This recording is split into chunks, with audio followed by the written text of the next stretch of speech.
I invite the member for Caribou-Chilcotin to lead the House in prayer or reflection.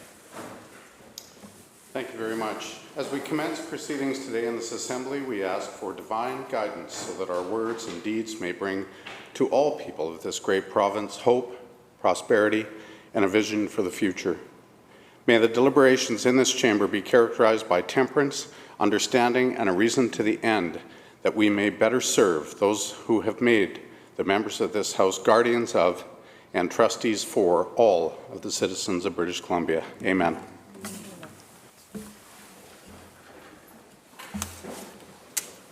Introduction by members. Madam Clerk. Introduction of bills. Private members' time.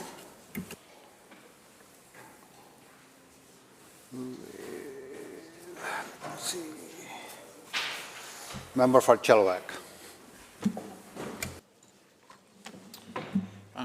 Thank you, Mr. Speaker. First, I'd like to begin by acknowledging that we are on the traditional lands of the Lekwungen-speaking peoples, known today as the Songhees and Esquimalt nations. I'd also like to acknowledge my friend and colleague, the member from Abbotsford Mission, who's participating virtually today. Welcome back.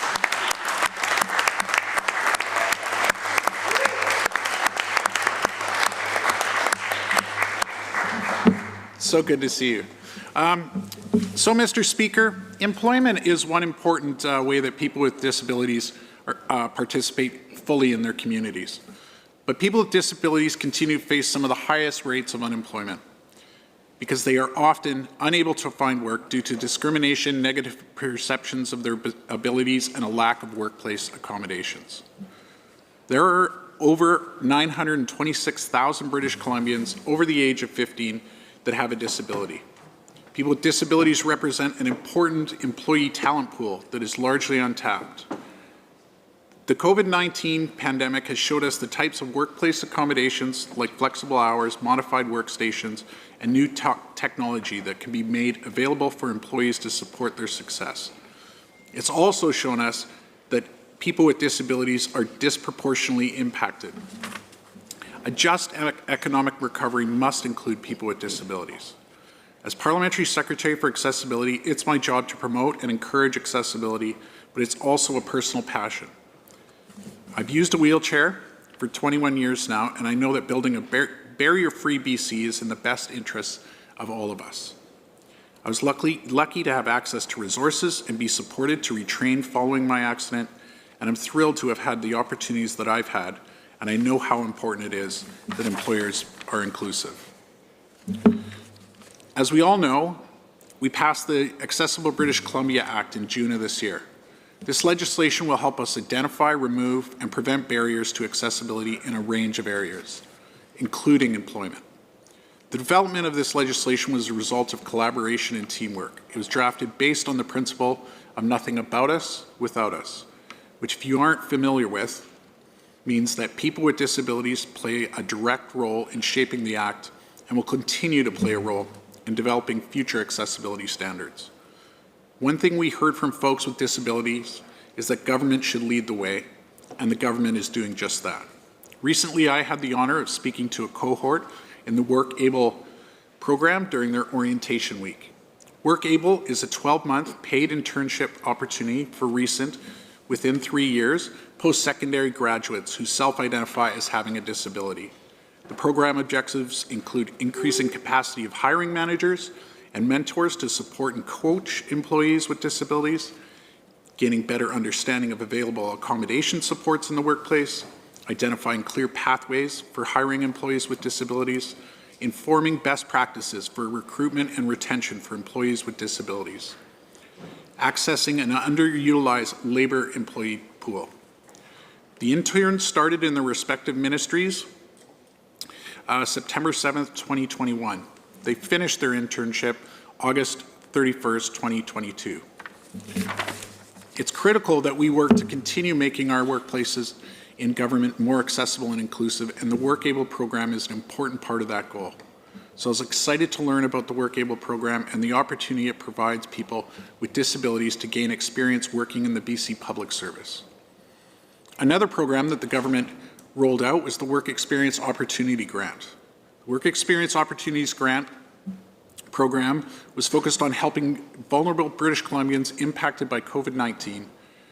Funding supported a sustainable, resilient, and inclusive post-pandemic labor market recovery by providing opportunities for individuals to increase their ability to participate in the labor market. Grants were provided to eligible businesses and organizations to provide 12 weeks of work experience throughout the province. As a first step in supporting the business community, we also provided $4.8 million to Small Business BC to administer a new grant program to help small businesses make their workplaces more accessible. September was Disability Employment Month in BC, and October is National Disability Employment Month. During Disability Employment Month, we get to celebrate inclusive employers while also highlighting the contributions people with disabilities bring to organizations across BC. Every year, Disability Employment Month reinforces our commitment to a more diverse and inclusive public service that better reflects the diversity of British Columbia. This means dedicating the resources and tools required to build a public service that is inclusive of all persons of all abilities and that provides everyone with the supports and opportunities to be their best. This is why it has been and will continue to be so important for us to engage directly with people with disabilities, their support networks, and advocates, as well as businesses, organizations, and communities, so that we can build strong, supportive relationships as we all work together to create a BC that is truly accessible and inclusive. One of those strong, supportive relationships we formed is with the President's Group, who describe themselves as such. Formed in 2013, the President's Group is a network of 25 change-driven BC business leaders who are champions for more accessible, inclusive workplaces. Leaders of businesses of all different sizes and sectors and business models are represented, and nearly 60,000 British Columbians are employed at the President's Group's 25 member organizations. Some of these businesses include the Port of Vancouver, YVR, Van City, TransLink, and there's also smaller businesses like Save On Meats and Tacofino.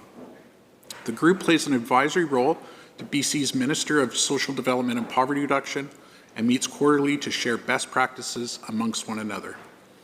Each member organization assigns one or more staff members, usually in HR or diversity and inclusion roles specifically, to the community of practice.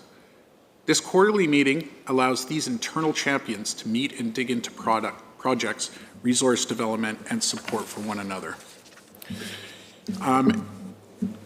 I will end my 7 minutes there and invite whoever is going to respond. Thank you. Thank you, member. Recognizing the member for Abbotsford South. Thank you, Mr. Speaker, and I'm pleased to stand in the House to speak on disability employment, and I thank the member opposite for his comments. The challenges COVID has brought to our communities continue to be prevalent today, especially in our current job market.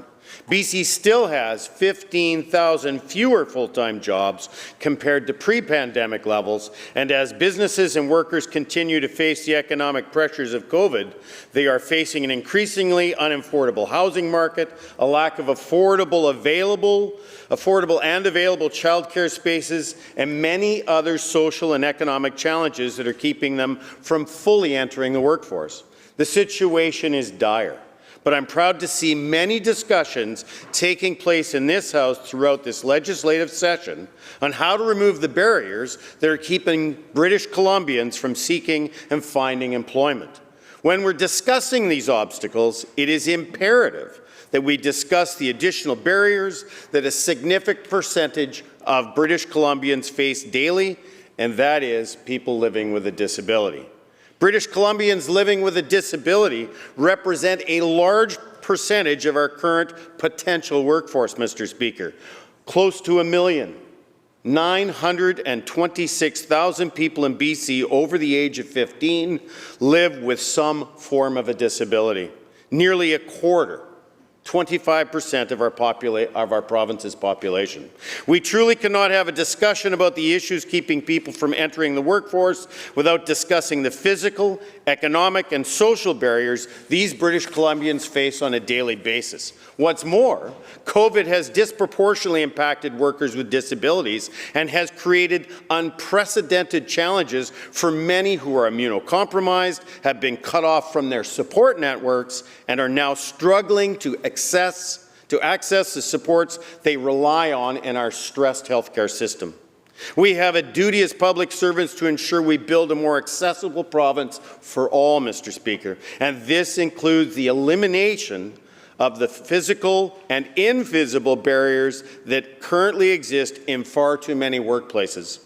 We must create spaces where it is unthinkable to not have adequate functional accessible parking or access to American Sign Language, and encourage proper workplace practices that accommodate all disability groups and cultures. Think about it. Among those with disabilities aged 25 to 64 years of age who are not employed and not attending school, 39% want to work. That represents nearly 645,000 people with disability.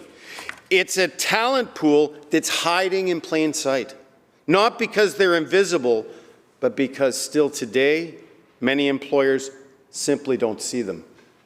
If society could implement measures to improve workplace accessibility, it would enable over 500,000 Canadians with disabilities to work more hours, which would increase the GDP by $16.8 billion by 2030.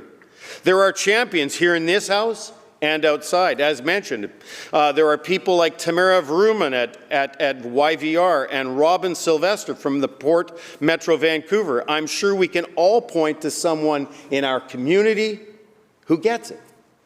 The President's Council, established by the former government, continues today to provide a place for employers who want to see this change, to learn, to share, and to lead by example.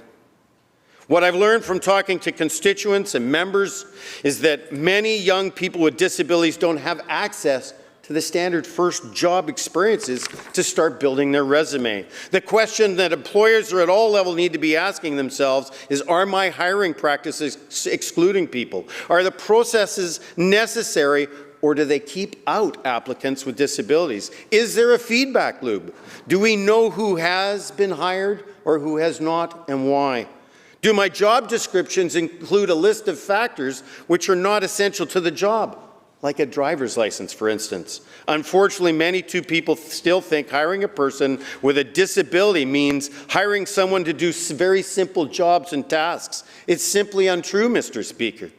There are people with disabilities ready, willing, and able to work across the continuum. And lastly, government needs to get out of the way. support programs that trap disabilities rather than encourage and enable independence. How can we reform these programs to better support employment, Mr. Speaker? Are our post-secondary institutions doing what they can? Are co-ops effectively used? And are students with disabilities left behind? Thank you, member. Let's ask the tough questions, Mr. Speaker, so we can get to the right answers. Thank you, member. Recognizing the member for Chilliwack. Thank you, Mr. Speaker. I've never heard before of anyone with a disability that says, get the government out of my way, but that's beyond the point. I would like to continue celebrating the work that the President's Group does because they do support employers. In 2018, they launched what they call the CAA, which gives employers beyond the 25 appointed members on the President's Group the chance to join the movement to accessible employment and access individualized support from the staff members. The CAA currently provides employer-focused tools, resources, and access to training and events for BC employers on how to effectively recruit, hire, and retain employees with disabilities. President's Group is also releasing a practical guide for employers looking to measure disability inclusion in their workplaces. It's called Make It Count, Measuring Disability in Your Workplace. It should be released on the President's Group website. This guide will help employers through the process of creating a disability measurement initiative that fits the unique context of their organization. With Make It Count, I hope that people join the President's Group Pledge to Measure movement.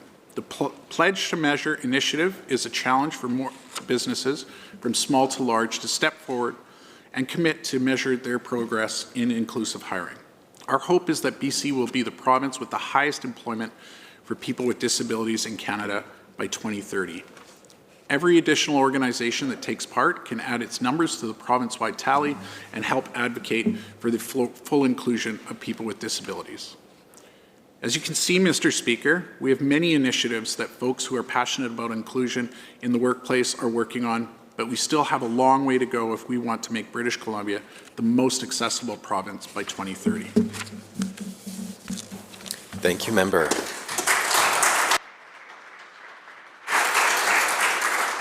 Recognizing the member for Skeena. Thank you, Mr. Speaker, and it's quite fitting that my wife is watching from Kitimat Village, BC, as we speak. I don't know which camera I'm looking at, but hello to my wife. And today, I'm here to talk about economic reconciliation. And often we often hear, and we often talk about, but for too long, there's been no action behind the word reconciliation, especially in the 21st century. Real reconciliation means lifting people up, the most disadvantaged people in Canadian society for the last 50 to 100 years, lifting them up out of poverty and putting them on a path to recovery in all its forms. As an Aboriginal member, then as a leader, and now as an MLA, I've seen and continue to see the cycle continue too many times. Talking about hope, talking about programs, but not really given the tools to succeed. And this happens all across BC and all across Canada. Our families are told to be bold, and then the dreams are stifled by indifference or mixed messages. Nothing to resolve the social issues First Nations are facing. Many Aboriginal leaders over the decades set out to change that in a tangible way, but very few had the foundation of Aboriginal rights and title case law, specifically the Haida Court case that came out in the Duty to Consult in 2004. That year is significant because at that time, First Nations had a willing partner in the then government, one that was committed to action.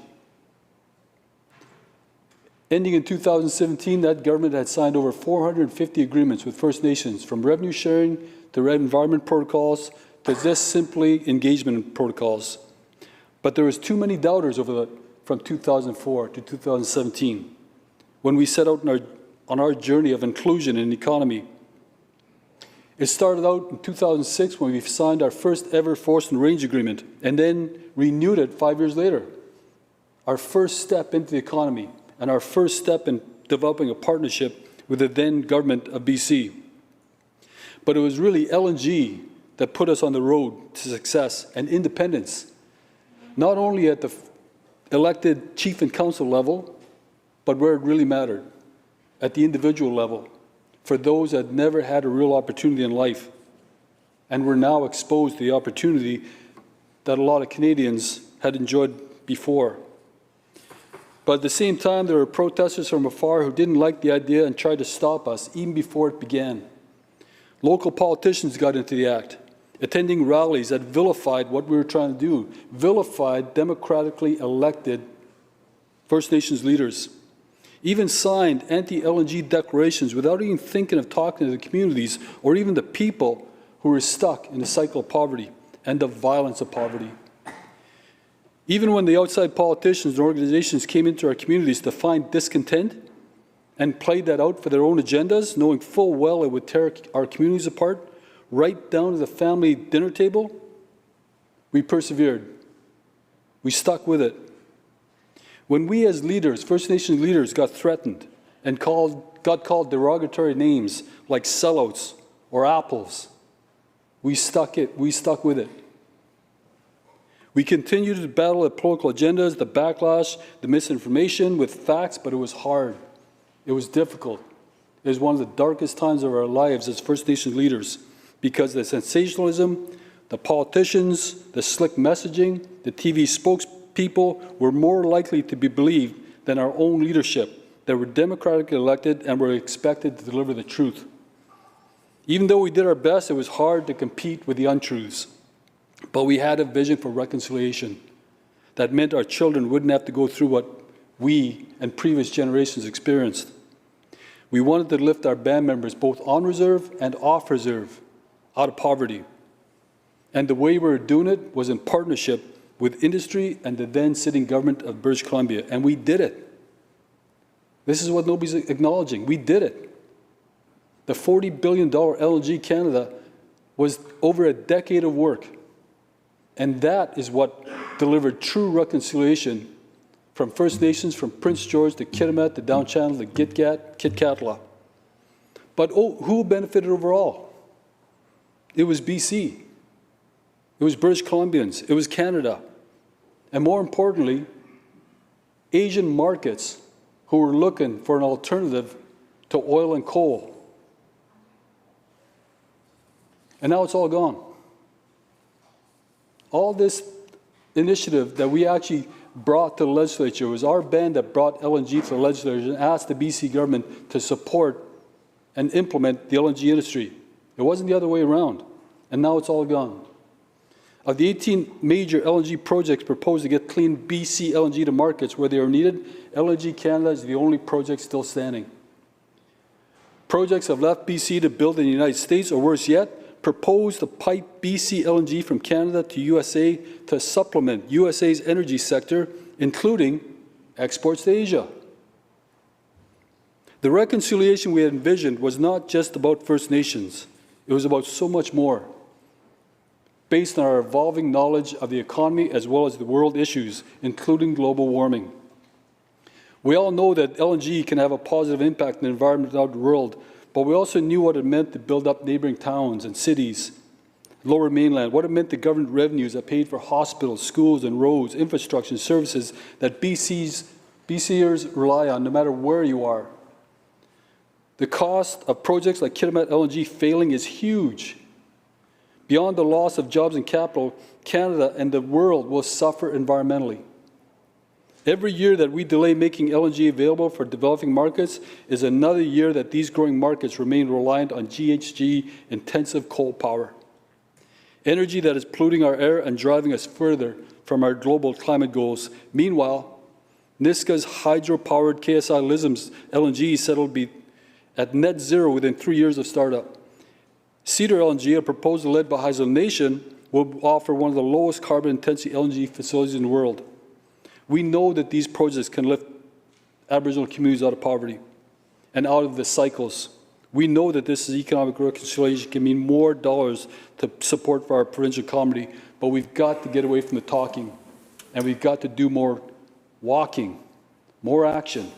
This is what reconciliation really means in terms of economics. Thank you, Mr. Speaker. Member.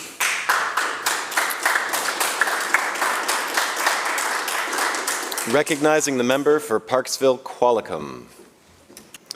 Thank you, Mr. Speaker, and thank you to the member for Skeena for bringing up this incredibly important and timely topic of economic reconciliation. All forms of reconciliation depend on a strong foundation of openness, dialogue, and understanding, but also a strong desire to build relationships. Economic reconciliation specifically is about building opportunities for all people to achieve their full potential and shared prosperity. The constituency of Parks Qualicum that I represent has the traditional territories of 5 First Nations overlapping: the Comox, the Slaman, the Qualicum, the Snanawas, and the Sanemo. And it is the Sanawas that I would like to focus on through these conversations, because they are the heart of our constituency and their traditional territory overlaps most of it. I'm going to list off a series of economic initiatives that they have undertaken, and I challenge you all to listen to the commonalities of these initiatives.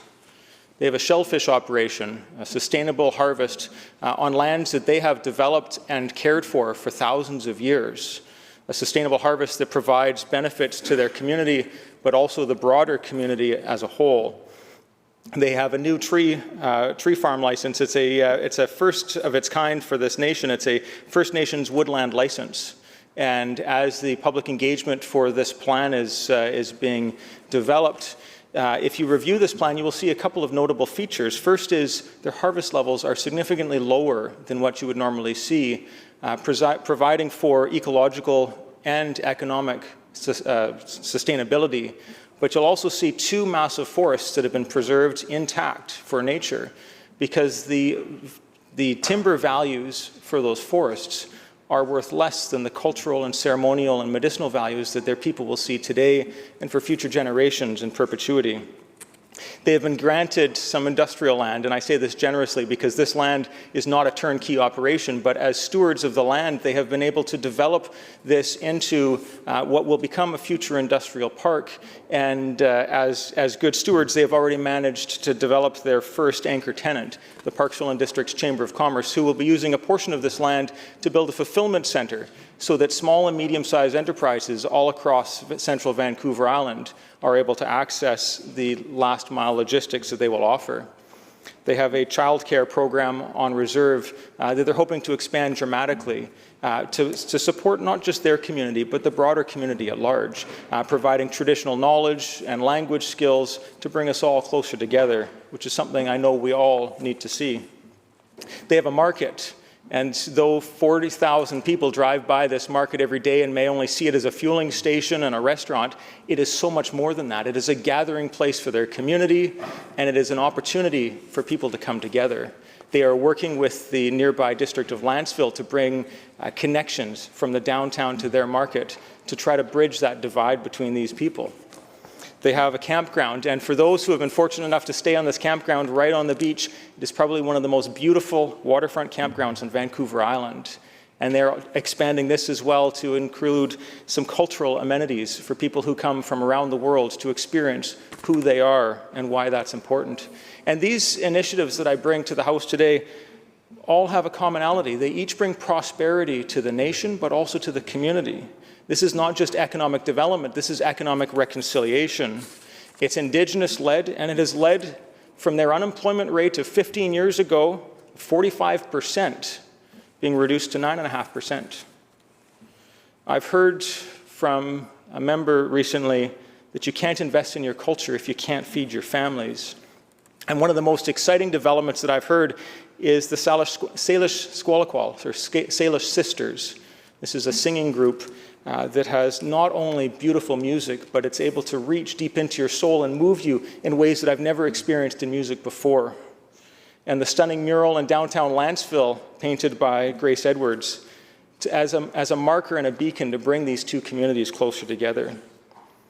I started describing economic reconciliation as shared prosperity and by helping each other achieve their full potential. And I cannot think of anything that adds more richness to our community than seeing the Sanawas culture reawaken and to hear the stories of these youth who are able to go after their opportunities that they did not have access to before. We are all richer together, and we can learn so much from each other. Thank you very much, Mr. Speaker. Thank you, Member. Member for Skeena. Thank you, Mr. Speaker, and thank you to the member across the aisle there for the comments. But it's, as usual, it's talk. Not one mention of the multi-billion-dollar projects that are happening in Kitimat. One that succeeded and one that failed. $30 billion Chevron KLMG project left town. That project was on reserve. That was going to provide jobs, taxes, and rent to our First Nation. It's gone. Not one mention of Trans Mountain, the oil project that's coming through from Alberta to the shores of Vancouver, who First Nations are actually actively trying to pursue equity agreements with the Government of Canada. Not one mention. I understand every First Nation is diverse in terms of their economic goals, but their goals are the same in terms of the end game. They're trying to get to a better place in the 21st century. And it's not politically correct to talk about LNG. We can even talk about First Nations in the context of being stewards, an old term. I'd like to bring some a news flash to the Legislature. I have not met one British Columbian, First Nations or not, that says, I don't care about the environment. It's not just the First Nations issue in terms of the environment. It's a global issue. In fact, if you take a look at what's happening right now, the global targets in terms of climate action are not being met, and they're not going to get met for the foreseeable future because there's an energy crisis happening in India. They're going back to coal. They're going to increase their coal burning for electricity just for the simple purposes of looking after their people. There's an energy crisis happening in the United States right now. 13% in terms of what they're going to do in terms of increasing coal usage for electricity.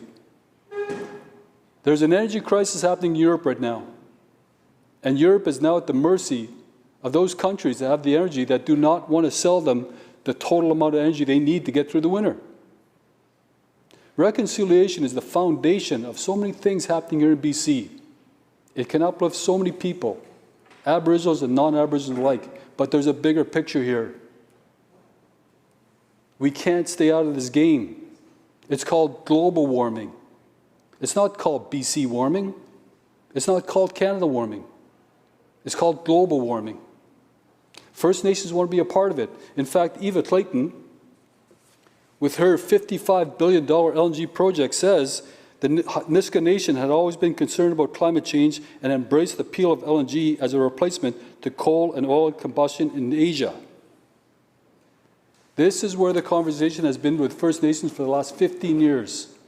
This is where the legislature's got to go, this is where BC's got to go, and this is where Canada's got to go. Thank you very much, Mr. Speaker. Thank you, member.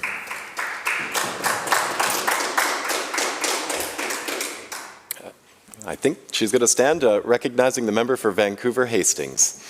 Thank you, Mr. Speaker. Mr. Speaker, it may not be an official day today, but I want to appreciate early childhood educators because I believe they're one of the most important professions in our province. Every morning, parents across this province deliver their children to early childhood educators. We trust them to care for our most precious family members, helping them build confidence, gain independence, and flourish. ECEs are the first educators in our children's lives, the first step in a world away from their family's care. Many parents, including me, can remember the first day that their child entered the care of an early childhood educator. That feeling of separation anxiety, guilt, and worry that comes when placing your child in the care of somebody else for the first time. But as I and so many parents across this province experience, that anxiety turns to joy and appreciation when we witness the way our children thrive, gain independence, and confidence. And this truly means the world to us and our children. I am able to stand here today in this house because my child is in the care of an early childhood educator. I have the confidence and peace of mind in knowing that they are safe and thriving. There are no words to express the appreciation that I feel and so many of us feel for this opportunity. And yet, I know that I am lucky as a parent. Parents are depending on investments to a universal childcare system to help ensure that all children have the opportunity to be in the care of an early childhood educators across this province.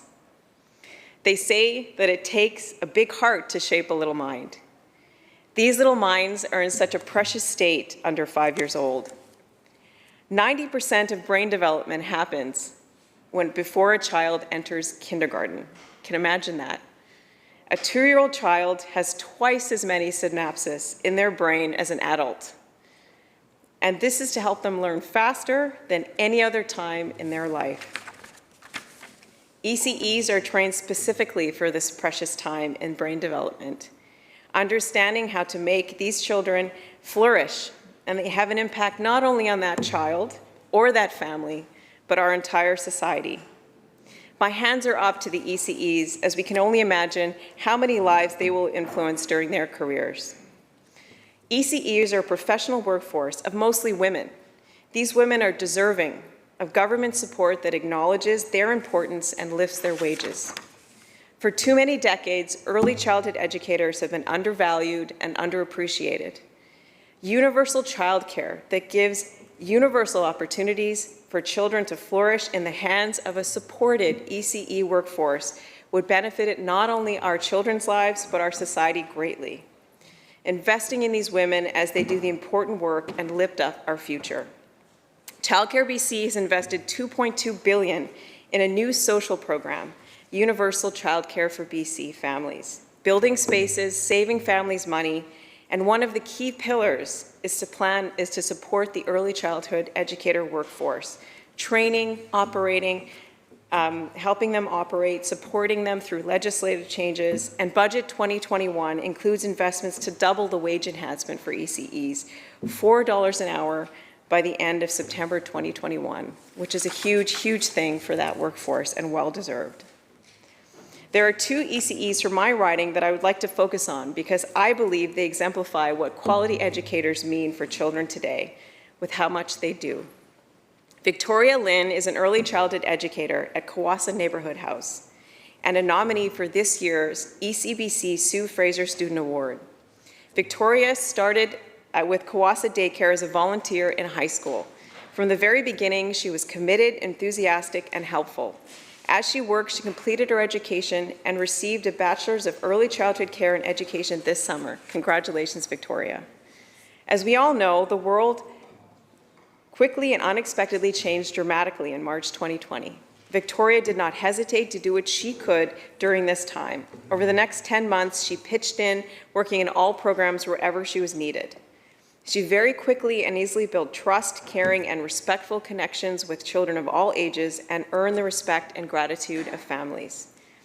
In January 2021, Victoria took on an assignment in a classroom with children with some challenging behaviors. But she and a coworker responded by developing a program that was child-centered and met the needs of each children in that classroom. She has connected with agencies such as the Vancouver School Board and supported the process for these children with extra needs entering kindergarten. Victoria has also connected with professionals such as speech pathologists, physiotherapists, behavior consultants, all with the intention of supporting the children in her care.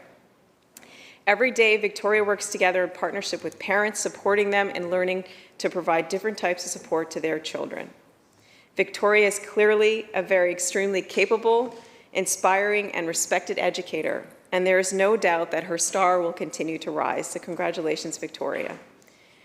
Victoria demonstrates how vital the work of ECEs are in the development of a child. She demonstrates the professionalism and care for her work that is so vital to our society. I wish Kawasa Neighborhood House and all the early childhood educators that work there all the best in their continued efforts to serve the children in my community.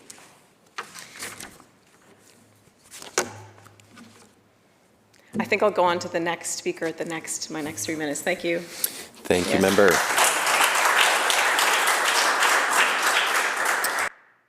Recognizing the member for Surrey White Rock. Thank you, Mr. Speaker, and I thank the member from Vancouver Hastings for her remarks. I am glad to see that her children are thriving in childcare right now. I am grateful for the opportunity to speak about the early learning and childcare heroes in British Columbia as we recognize Early Childhood Educators Appreciation Day. Personally, this day is close to my heart. I've had 3 kids involved in childcare. all of them have benefited greatly from an ECE worker.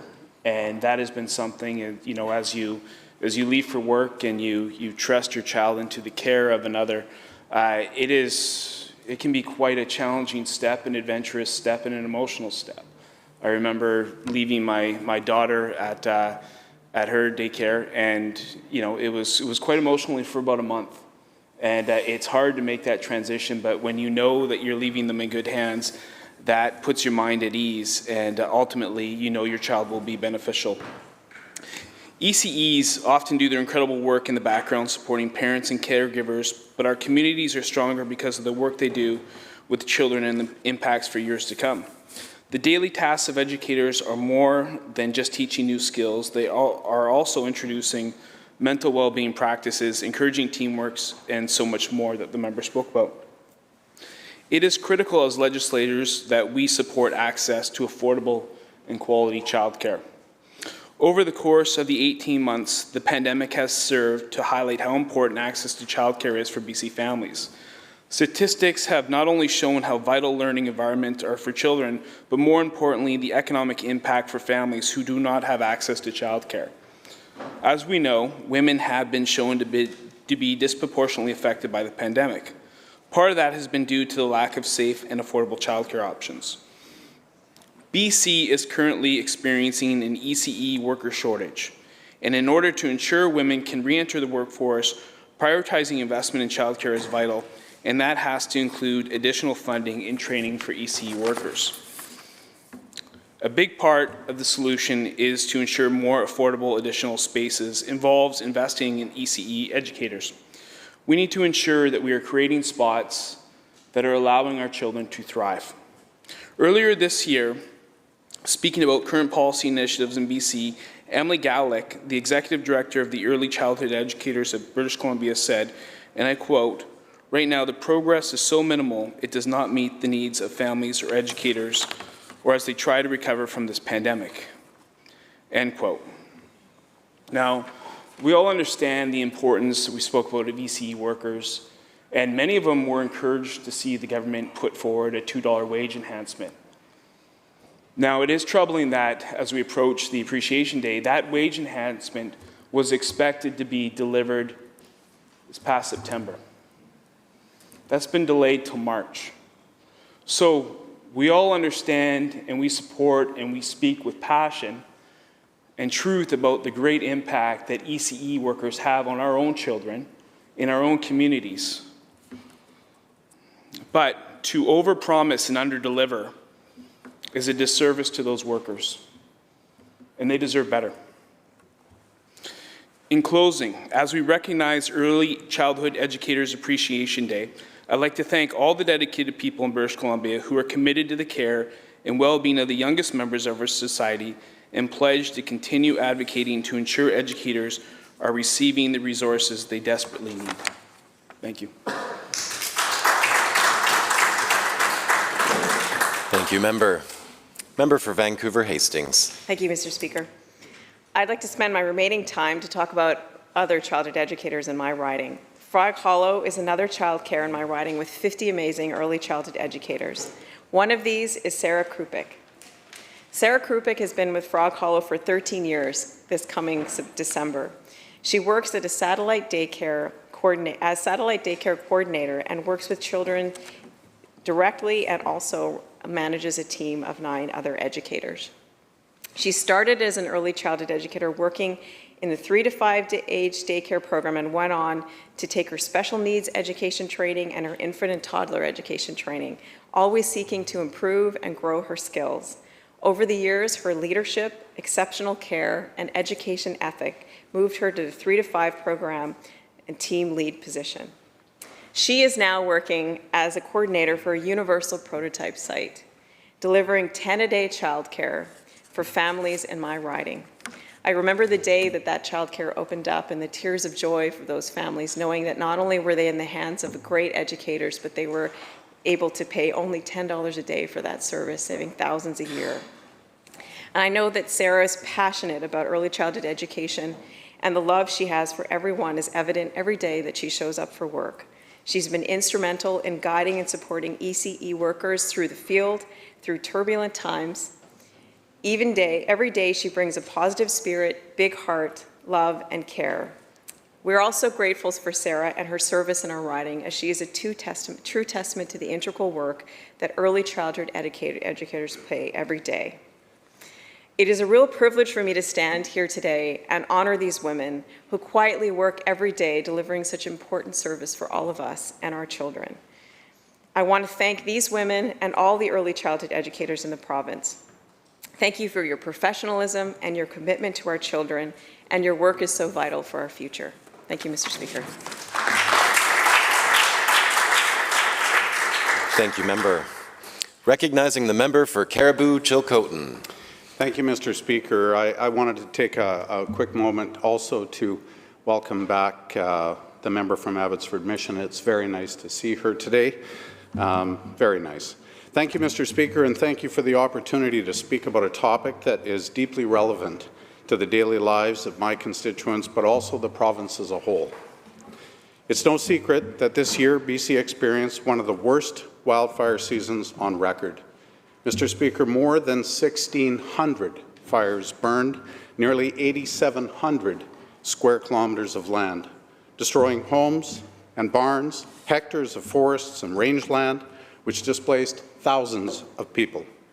It can be difficult to fully understand the impact of these fires and the scale of the damage if you haven't lived it. For many in British Columbia, the summer wildfire season simply means a ban on campfires during their summer vacation, or hazy late August days when the smoke from the interior finally makes its way to the south. It can mean the catastrophic loss of lives and livelihoods, even as these devastating wildfire seasons become increasingly and unfortunately routine. The three worst wildfire seasons in BC history all took place in the last 5 years, a figure that should tell us there is a lot more to do and changes to be made both in how we prevent and how we fight wildfires in our province. For too many people in my constituency, this summer was absolutely devastating.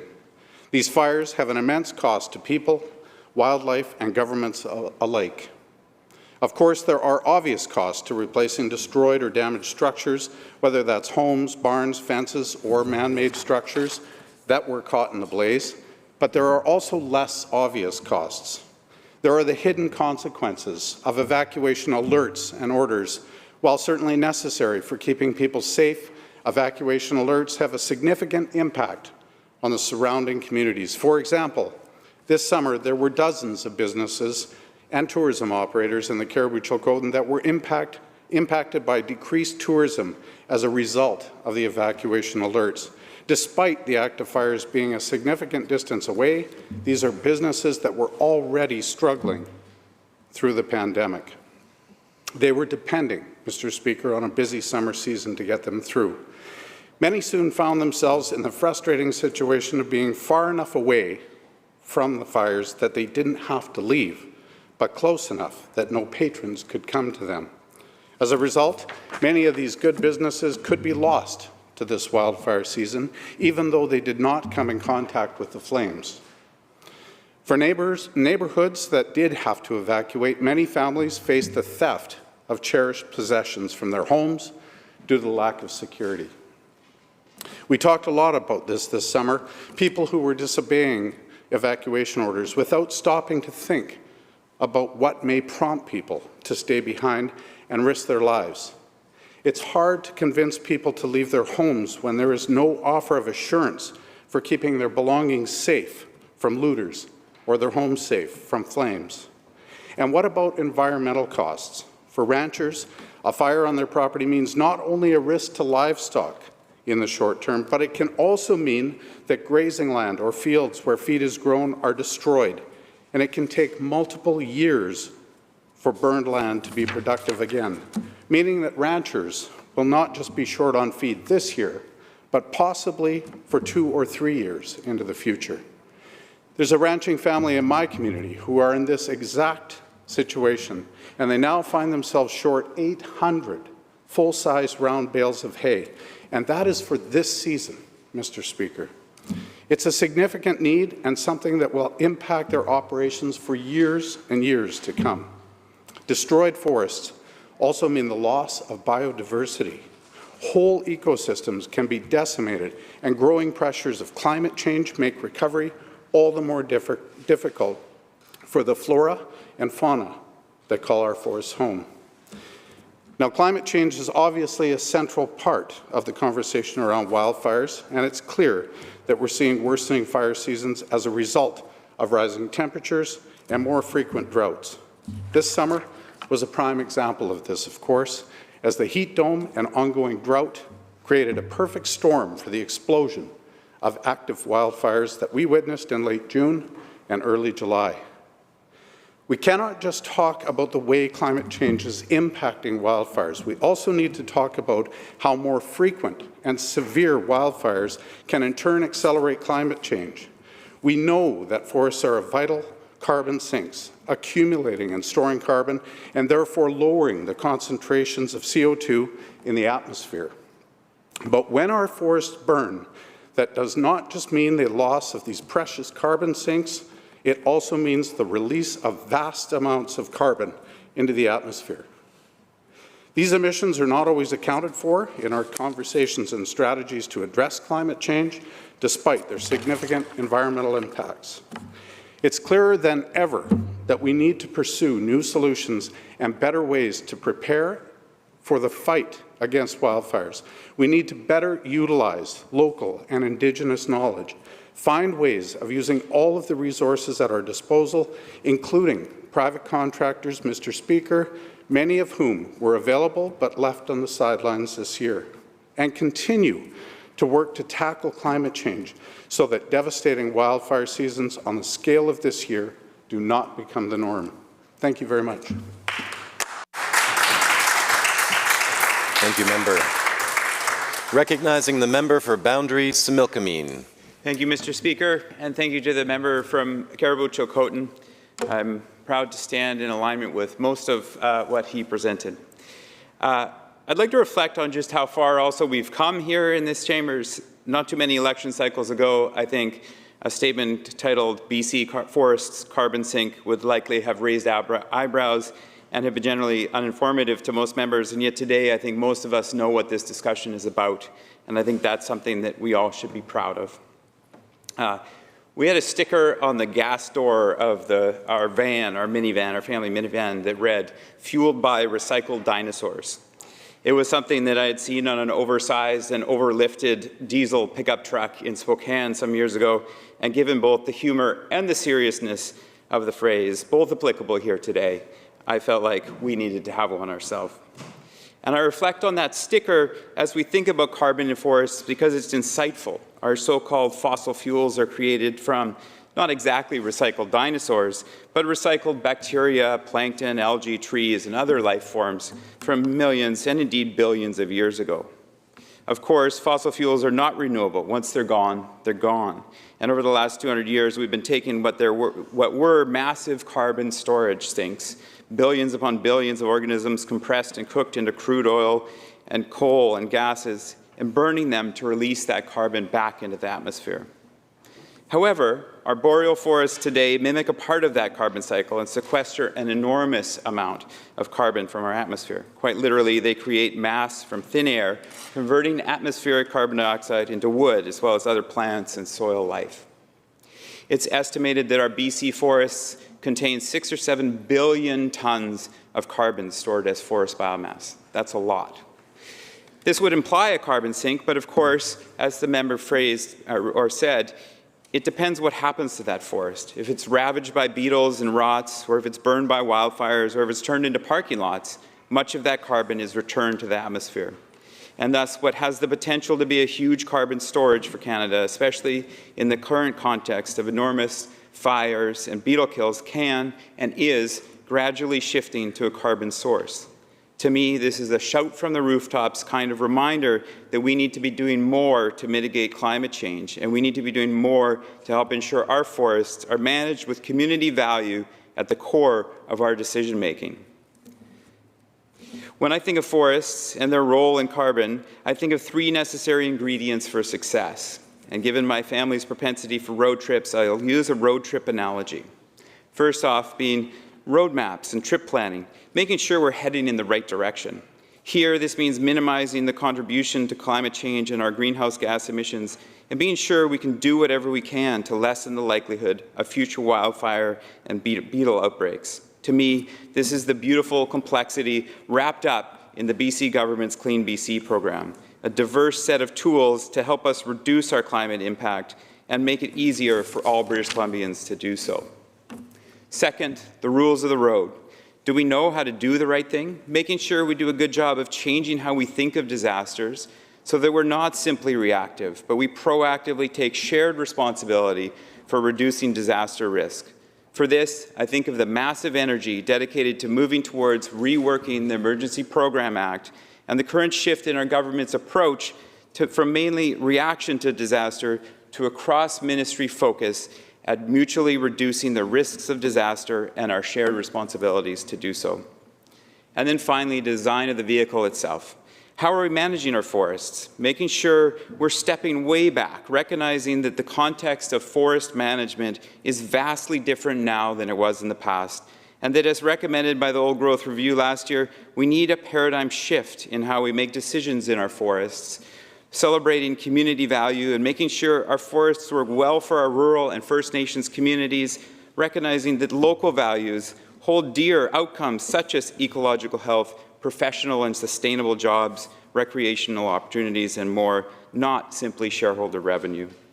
I could provide plenty of exciting examples like the Forest Carbon Initiative, a long-term program launched by the government in 2017, or the Low Carbon Economy Leadership Fund, with millions invested by the province and the feds, but I don't think that's necessary.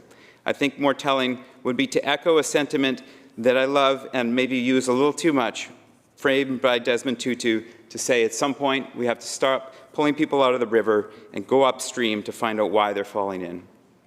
This impacts all of us, and while there's certainly a lot of work still to do, I'm proud of what we're doing at this moment to help mitigate our climate impacts, to change how we think of disasters and reduce their impacts, and how we're starting to reimagine how we should be managing our forests for the sake of community vibrancy, for the sake of rural jobs, and for the sake of our ecological sustainability, with shareholder profit, a collateral benefit, not the other way around. Thank you, member. Member for Caribou-Chilcotin. Thank you again, Mr. Speaker, and thanks to the member opposite for his comments. Mr. Speaker, this is an issue, in my mind, of collaboration. It will be absolutely vital going forward. Collaboration between members of this House, between every level of government, and of course between government and people on the ground. It will take all hands on deck to solve these problems, to prevent the continued loss of biodiversity and protect our forests, our wildlife, and of course our land. To ensure that our carbon sinks remain intact and our carbon emissions are reduced, to ensure that people are kept safe and are able to live on their land for generations to come. I mentioned it earlier, but I do think the approach to wildfire response must incorporate the knowledge and experience of our locals. They are the first line of defense for their properties and, of course, could be the first line of defense for our Crown lands as well. They can do work on their own to prevent fires on their land, work that can be done in partnership with the province. They also know their land, Mr. Speaker, better than anyone else. They have a connection to it, for many going back hundreds of years. And it's one of the reasons why some people chose to stay behind despite the danger and risk. In some cases, they don't have insurance, Mr. Speaker. In fact, in some cases, they can't get insurance. Their property is all they have, and they will do anything they can to keep it safe. Others are concerned about historic buildings on their property that have been in their family for generations and are simply irreplaceable. We need to modernize and improve our approaches and the way information and alerts are communicated to our communities. In fact, we should be improving every aspect of how government communicates during disasters, both with those directly impacted by the disasters and those who are not. We need to account for climate change and put more work into our fire prevention practices so that we can can protect people and property, as well as our environment. We need to learn from each and new year and not just write reports, Mr. Speaker. What we really need to do is implement them on the ground. It will take a lot of hard work, but it is most definitely work worth doing, and I hope that every member of this House will join me in that work. Thank you, Mr. Speaker.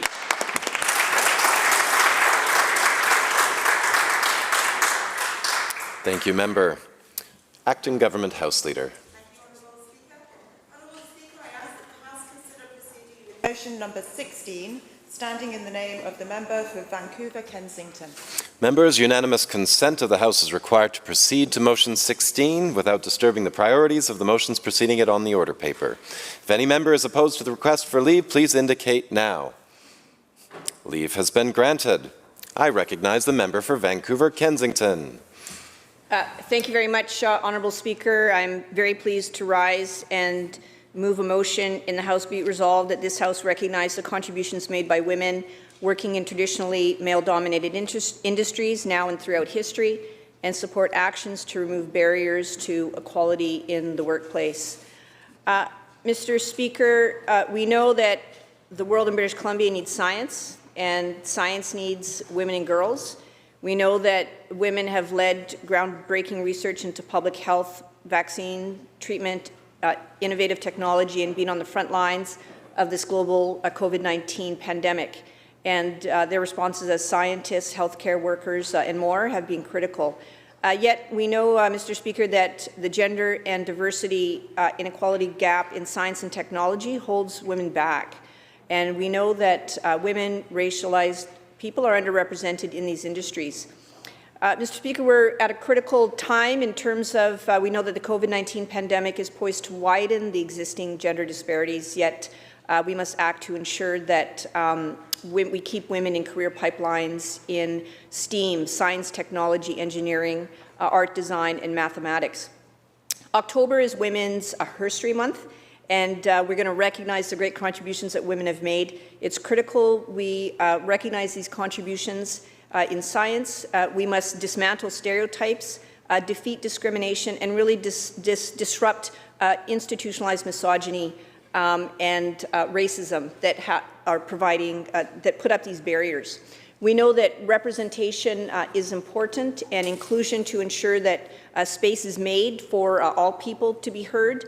In terms of the importance of ensuring that young girls are provided with the opportunity to consider themselves and to consider careers in STEAM is important, right through the early years, through elementary, through high school, through post-secondary, and also into their careers. We know as well in terms of the importance of having women represented fully in these fields and also in leadership is a challenge. And in terms of barriers that women experience, their critical role in terms of creativity, critical thinking, being able to address complex problem solving, these are critical skills. And increasing the numbers and visibility of women and underrepresented groups in these areas are so critical. We know as well that labor market segregation along gendered lines leads to lower innovation, and that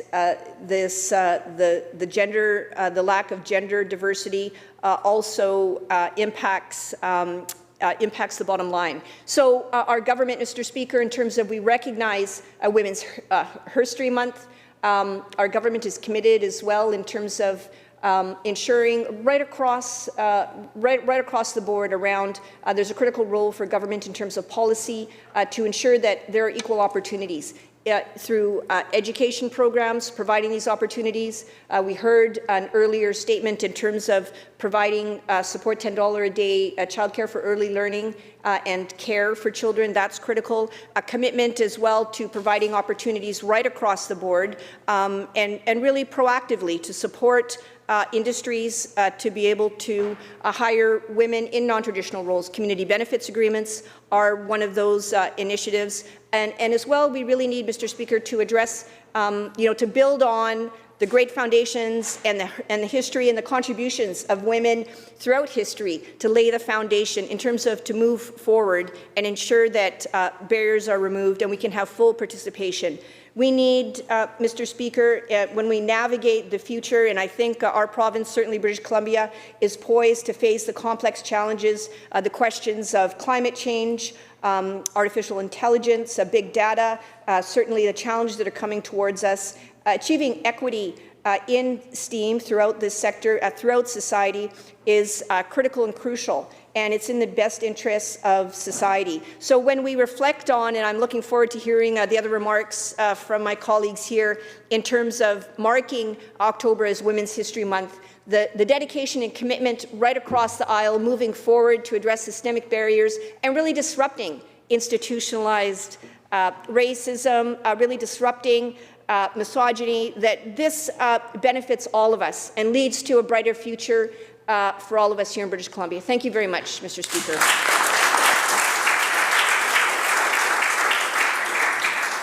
Thank you, Member. Leader of the Official Opposition. Thank you, Honourable Speaker. And I want to begin by thanking my colleague from Vancouver Kensington for moving the motion today. I appreciate having the opportunity to speak in favour of what is an important motion, that our House recognize the contribution of women in traditionally male-dominated industries, now and throughout history, and talking about how we support actions to remove barriers to equality in the workforce. Today is a most appropriate day to have this discussion because today we recognize and reflect on the fact that it is Persons Day. October 18th marks the 92nd anniversary of the historic decision to include women in the legal definition of persons by Canada's highest court of appeal. It's important to note that while this was a landmark decision, that decision did not include all women, excluding Indigenous women and women of Asian heritage. Not surprisingly, it was 5 women, known as the Famous Five, that launched a legal challenge, ultimately leading to a decision that changed the face of equality rights in our country. On October 18, 1929, Lord Sankey, Lord Chancellor of Great Britain, announced the decision, and I quote, "The exclusion of women from all public offices is a relic of days more barbarous than ours. And to all those who would ask why the word person should include females, the obvious answer is, why should it not?" End quote. Why should it not, indeed? When I first became an MLA, only 56 women had ever been elected to serve in our Parliament. I became number 57. And while I'm incredibly proud of that accomplishment, it is important to look at the context. I was number 57, and there had been 703 men elected. Since that time, we have seen more women than ever elected to serve their constituents and to serve in this House. The total number of female MLAs elected now numbers 130. Women who are talented, who bring their strengths, their perspectives, and their experience to the work we do together. Progress, yes, but definitely more to do. Today on Persons Day, and with this motion in front of us, it's not hard to think about a trailblazer who entered our workplace as the only female, and that is, of course, Mary Ellen Smith. Mary Ellen took her seat in the chamber in January of 1918 as the only woman, the first female MLA to ever serve, just 2 years after some women earned the right to vote in our province. She laid the groundwork for people like me and 128 others to become MLAs. She took the first step on a path that would eventually see a woman elected Premier of British Columbia. Mary Ellen Smith paved the way for young women to see themselves as politicians and leaders, and that took courage. And Mr. Speaker, as she first rose to speak in this House, one of your predecessors had the audacity to ask her to remove her hat. But she didn't let that distraction stop her from doing the important work of a legislator. She introduced a bill that established a minimum wage for women and quickly became a champion of women's issues and establishing equal recognition for women in BC politics. Decades later, we have seen trailblazers and role models in places like BC's growing technology sector, in our vital forestry industry, our medical schools, on construction projects, the list goes on. As leaders and elected officials, we have a responsibility to do more than simply encourage young women to work in traditionally male-dominated sectors. We need to ensure that gaps and barriers are identified and that we consider policy changes that provide the necessary support and resources. And in fact, Mr. Speaker, today we could take that action. As every member in this House knows, my colleague from Surrey has tabled a bill that talks about equity in pay. And Mr. Speaker, that's an important opportunity for us to have a conversation. It's not enough to simply encourage. In fact, what we need to do is take specific, concrete steps that make a difference, that make sure that young women in British Columbia and across our country have every possible opportunity to be the best that they can possibly be, to experience all of the opportunities. And in fact, it's a matter of opportunity. It's a matter of taking action. We have the opportunity to do that here in the legislature. My question is, why not today? Thank you, Mr. Speaker.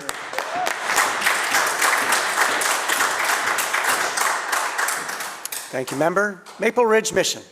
Well, thank you very much, Honourable Speaker. I rise today in support of the motion brought by the member for Vancouver-Kensington, and I'd like to thank her very much for making the motion during Women's History Month, and particularly dealing with women's access to male-dominated industries. And Honourable Speaker, if we look at the facts, we have nearly half of the current labour force, that's 1.2 million people, are women, and 39% of self-employed are women, that's 178,000. And we also know that by 2029, there's going to be 860,000 job openings anticipated. And so in order to keep BC's economy diverse and strong and growing, we really need to look at women's participation, and particularly in male-dominated industries. And we also know, there's a few things we know, Honourable Speaker, as well, that the majority of the jobs that women have are part-time, minimum wage, or lower-paid workers, and they also face a lot of barriers due to things like childcare, which was brought up earlier. And, but we are tackling the childcare crisis, and I'm very pleased to hear about our movement towards universal childcare. We're embracing that. We're providing skill training, access to skills and good paying jobs for women in non-traditional fields. For example, the Community Benefits Agreement for select large infrastructure projects will help to grow the number of women in skilled trades. And we're also doing our part, Honourable Speaker, to make gender equity a priority across government and empowering women. And we, as the previous speaker, we just have to look at politics and walk down the hall in our legislature and just see the pictures, and you can see that all the pictures up to a certain point were men, which is completely unacceptable if you think about it in today's context. And we look at someone like Rosemary Brown, it was 1972, which really isn't that long ago, was the first black woman to sit in this House. And it took until 2016, which is only a couple of years ago, where the Minister of Tourism, Arts, Culture and Sport was elected as the first Indigenous woman and the first woman to be in cabinet. Now, Honourable Speaker, over half of our government caucus is women, and half of our cabinet are women. And I'm very, very proud of that, Honourable Speaker. Now, when I grew up, there were jobs that young boys were considered to pursue: trades, being an astronaut, being a fireman or a policeman. These were considered male jobs. The names themselves contained the bias. Now, while we have changed the names to firefighter or police officer, there's still a long history of these jobs being assumed to be men. Now, right now in Canada, about 34% of the police forces are women, and about 34% of the same is paramedics. But only 5% are firefighters. And so we obviously have a long way to go with this particular issue. And in fact, that's what I wanted to speak about today. I'm very pleased that we have Amy Tai from the Victoria Firefighters and Haida Fortier, who's Assistant Chief, who's in the chamber today. And I really wanted to speak about my own daughter's experience going into becoming a paid-on-call firefighter. And of course, when she started out, she's taking a degree in kinesiology. She's interested in having a physical job of some kind, and she was drawn to look at firefighting. She registered for a Women in Firefighting seminar. Of course, that was canceled because of COVID. And I'd mentioned it to one of our friends, Chris McKee from Maple Ridge Fire, and he said, well, you know, we're recruiting right now. So she showed up for recruiting, went through the whole very tough process, and the 18 recruiters that were chosen, 17 were men, and she was the only woman. And she not only did well, she excelled, and she loved it. And so now she's a paid-on-call firefighter. And she worked incredibly hard for that. And I did want to say that a couple of things like happened. They have Wednesday nights where they'll go out and have the fire trucks out, and they dress in their uniforms. And the girls just swarmed her because they were so excited to see a female firefighter. And so I'm really pleased about that. And I'm also pleased that we can see that departments are really starting to embrace women. So in the future, I hope when I have grandchildren, a granddaughter, and Amy, there's no rush, Amy, no rush, that one day I will hear, I want to be a firefighter like my mom. Thank you.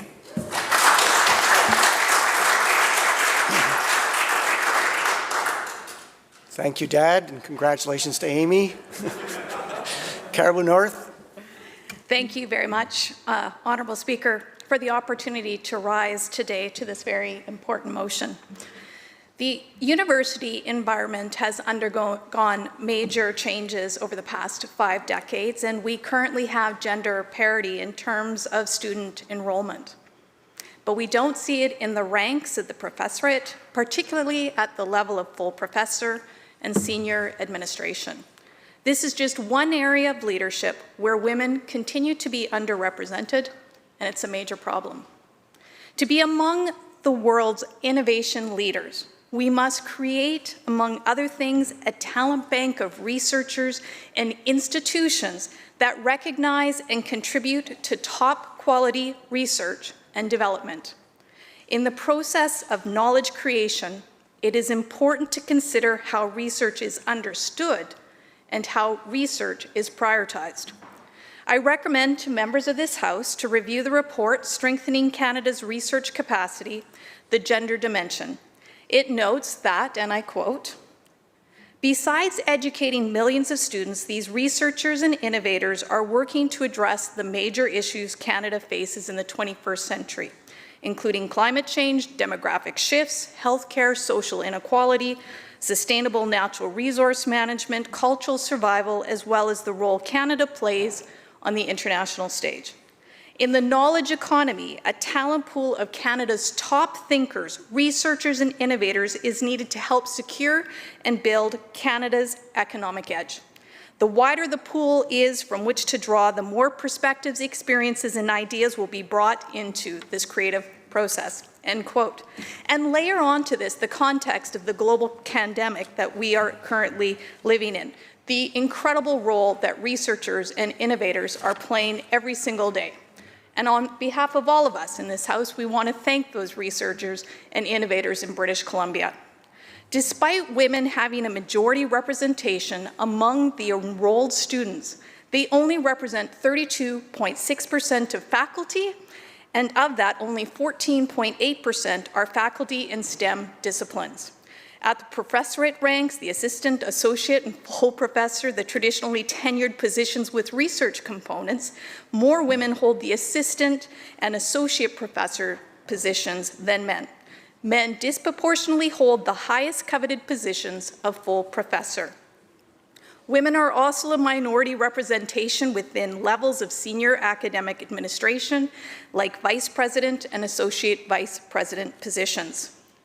There exists, Mr. Speaker, a salary gap that cannot be explained by age or rank alone.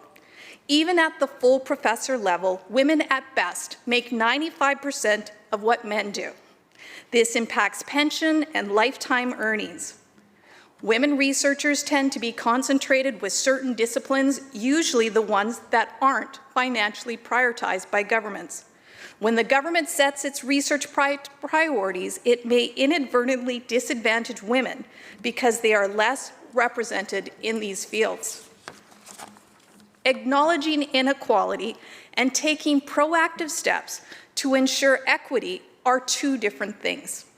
For Canada to maximize its research potential, we must look at why women continue to be underrepresented in certain fields in university faculties and in senior administration positions.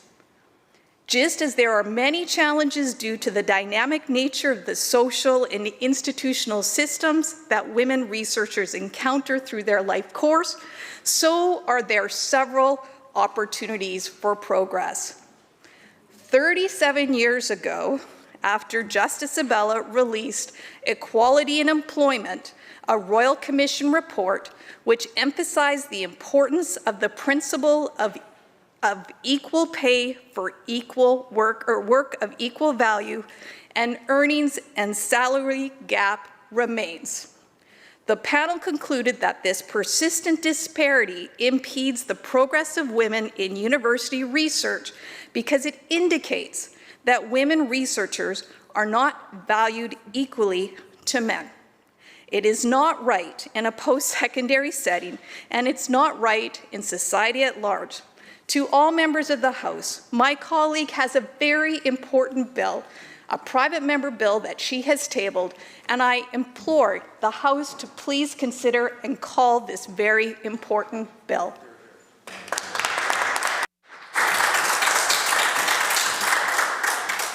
Thank you, Member. Vancouver Falls Creek. Thank you, Mr. Speaker. I rise to support the motion, be it resolved that this House recognize the contributions made by women working in traditionally male-dominated industries now and throughout history, and support actions to remove barriers to equality in the workforce. Specifically, I rise to speak on the issue of women in technology here in British Columbia. And rather than ask why this problem continues to exist, I'm highlighting the reasons it's imperative to have more women leading and participating in the BC tech sector. Then we'll draw your attention to some of the extraordinary women who are leading in our sector here in BC. Technical innovation plays or will play a crucial role in every sector of our province. Currently, we have more unfilled jobs in tech than graduates able to fill those roles, and the number of those positions that are women continues to be disproportionately low. This government's committed to addressing this. We've added more seats in post-secondary for tech roles. We funded the Innovator Skills Initiative, or ISI, at $15 million, and with partnership funding have brought it to $29 million for 3,000 underrepresented folks to get their first job in tech. Both our Parliamentary Secretary for Tech, myself, and the Innovation Commissioner, Dr. Jerry Sinclair, are women. These are specific, concrete steps. The underrepresentation of women in tech is not a new topic, and even though progress has been made, change is moving at an extremely slow pace, and this issue will become a fundamental economic challenge for our economy if unaddressed. Why? Diversity generates more revenue. Research from Boston Consulting Group, from McKinsey, and many others show that compared to their peers, high gender-diverse companies deliver better returns, and they have outperformed, on average, less diverse companies when compared over the last 5 years.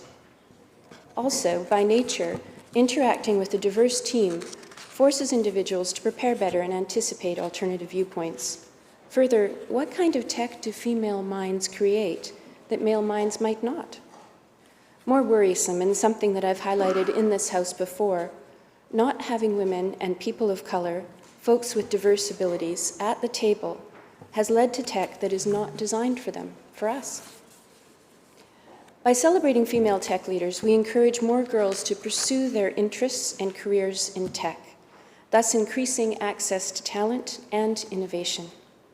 When you bring women into senior roles, you demonstrate that a woman leading in tech is normal, achievable, and it opens the door for other women to enter the room. And while we still struggle to get to parity, and in fact we're only at about 20% women in the sector in general. BC does have exceptional female leaders. I pulled a list of leaders from the writing of tech journalist William Johnson and supplemented it with a few of my own. Here are 25 inspiring leaders for the young women interested in careers in tech to follow. And in fact, if you're a mom or a dad, I encourage you to sit down at LinkedIn and follow these folks and point out to your children the extraordinary work that they are doing every day in our province. So these are in no particular order. Veronique Lecault, who's the Chief Operating Officer at Abcelera. Kristen Sutton is the Chief Technology and Innovation Officer at Vancity. Denise Williams, CEO at the First Nations Tech Council. Narissa Allen, President at the Black Business Association of BC. Jean-Marie Owens, VP of Operations at Phoenix Lab. Dr. Annette Rozek, Chief Science Officer at Terramera. Jeanette Jackson, CEO at Foresight Clean Tech Accelerator Center. Alina Marley, actual CEO at Vancouver Economic Commission, and congratulations on that change, Alina. Kim Kaplan, a former executive at Plenty of Fish and now founder and CEO at Snack. Stephanie Hollingshead, CEO of HR Tech Group, doing great work in diversity, equity, and inclusion. Christy Wyatt, CEO at Absolute Software. Sue Paish, CEO at Canada's Digital Supercluster. Jill Tipping, CEO of the BC Tech Association. Dr. Alicia Main, Special Advisor on Innovation to the Vice President of Research at SFU. Angie Schick, Executive Director at New Ventures BC. Wendy Hurlbert, President and CEO, Life Sciences BC. Thank you, Member. Thank you. And I'll just take a moment to say, I want to thank Thank you, Member. Thank you, sir.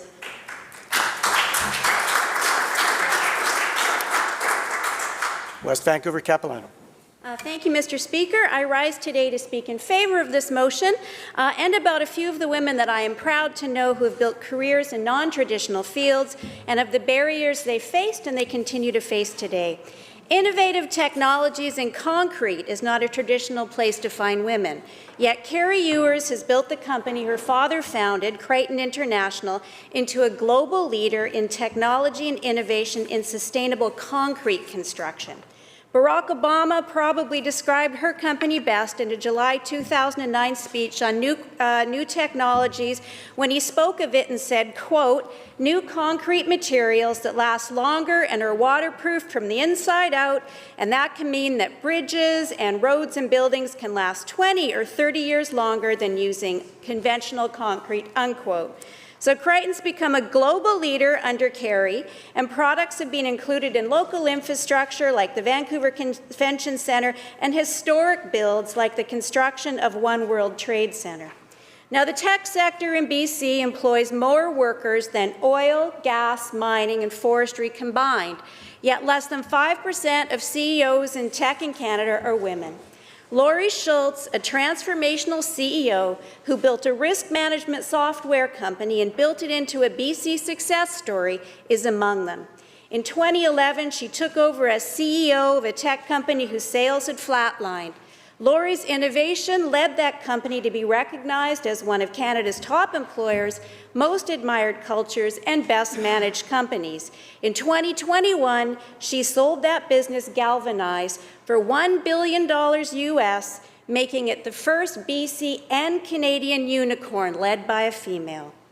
When Lisa Tunningly tells you she still likes to play with trains, she's serious. The founder and CEO of T-Rail, a company that provides innovative renewal rail track materials to railway companies across the globe, Lisa is on a mission to attract women into engineering technologies and will speak about this whenever and wherever she can. 30 years ago, pulp and paper and shipping were unlikely places to find a woman executive. Lois Nahirny was the CIO of Fletcher Challenge, the Executive Vice President of TK Shipping, and now the founder and CEO of DNA Power. Among many volunteer pursuits, Lois co-founded We for She to improve the economic opportunities for girls across British Columbia. Now, there are so many incredible women in BC who have made success in traditionally male sectors. Many of these women contributed to British Columbia through the previous Premier's Women's Economic Council, which helped guide progressive policies for women-led organizations to make them competitive locally, federally, and globally. Now, knowing I was responding to this motion, I called a few of these women over the last week to ask what were the barriers that they'd like me to share here, and this is what I've heard. We can start with gender role assumptions and misogyny. It's harder for women to raise equity, harder for women to move into senior executive roles, become CEOs and get paid board roles, and pay equity remains a huge issue. That continuing unconscious bias where women still feel often isolated, where they felt criticized and hard to be heard. There was often a culture of drinking, which was exclusionary. Historical recruitment and networking methods were often carried out in the back room of a private men's club. So ongoing increasing red tape. At a time when small and medium-sized business owners, many of whom are women, need help and a reduction in red tape and cost to keep their businesses going, these women expressed frustration in seeing the ongoing layering on of taxes. And then there's a critical talent and recruitment retention. The challenges when hiring and retaining staff is a theme across all sectors, but recruiting women to building technology and rail technology is particularly difficult. Factoring in the high cost of housing, BC's personal income tax regime adds to the challenge of attracting and developing the talent they need. So let's not lose these amazing women leaders and their contributions by putting up barriers to their personal success and their economic success. And I will finish with my favorite subject. Women, regardless of the career they have chosen, need access to affordable and flexible childcare. So quality childcare will not only help a child thrive and be their best, but it will also help a woman do the same thing. Thank you, Mr. Speaker.